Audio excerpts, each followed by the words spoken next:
dès que ça a tapé la Chine, que ça ne touchait que, grosso modo, les gens au-dessus de 60 ans, et souvent qu'il y avait d'autres pathologies. C'est ça.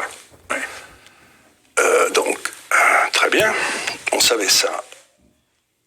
Et je ne comprends pas pourquoi on n'a pas pris une mesure toute simple, c'était de dire aux gens de plus de 60 ans, dont moi par exemple, écoutez, restez chez vous, protégez-vous et tout, et qu'on a foutu la paix aux autres, parce que pour les autres, c'était guère plus une grosse grippe, quoi. Vous voyez ce que je veux dire? Ça va d'ailleurs, le mot avait été d'ailleurs prononcé. On dirait que c'était pas plus qu'une grosse grippe. Donc, quelqu'un comme le docteur Raoul, dans son service à Marseille, où il a soigné des tas de gens, il en a soigné, je crois, 6000 ou quelque chose comme ça, n'a pas eu un mort en dessous de 60 ans.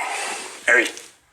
Passé avec son traitement, etc. Enfin, il n'a pas eu un mort en dessous de 60 ans. Donc, vous ne pouvez pas vous empêcher de penser pourquoi foutre tout le monde en tôle, chez eux, pour protéger des gens qui, de toute façon, sont chez eux et ne travaillent pas, puisqu'ils sont tous à la retraite.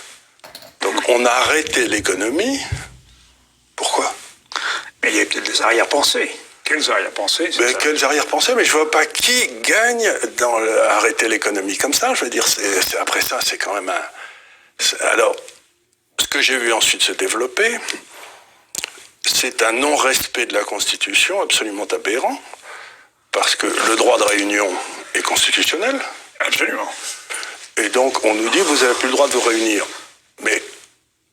Alors ça veut dire que l'État, il y a des moments où l'État peut abolir tout le préambule de la Constitution française, droit de liberté de parole, liberté de mouvement, de culte, liberté de culte, etc. Tous ces droits-là sont abolis en fonction d'un nouveau droit qui est de protéger une partie de la population qui serait en danger.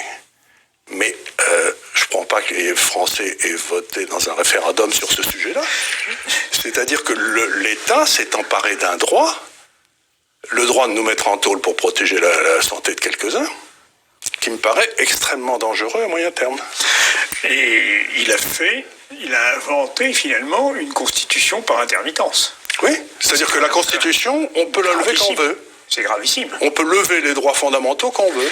Oui. Enfin, quand l'État le veut. Quand l'État le veut. Avisez-vous de lever ces droits vous-même. Je pense qu'il se... Je terminerai en cabane vite fait. Et à juste titre. À juste titre, d'une grande sévérité, voilà. Donc, c'est quand même en effet assez curieux. Il y a eu aussi... Moi, je reviens à l'économie. Mais bien sûr. Je pense qu'il faut aussi prendre en considération, vous me direz à nos téléspectateurs ce que vous en pensez, le fait que nous avons eu un nombre de morts comparable à l'Italie et à l'Espagne. Ou à l'Angleterre. Mais avec un budget de la protection sociale,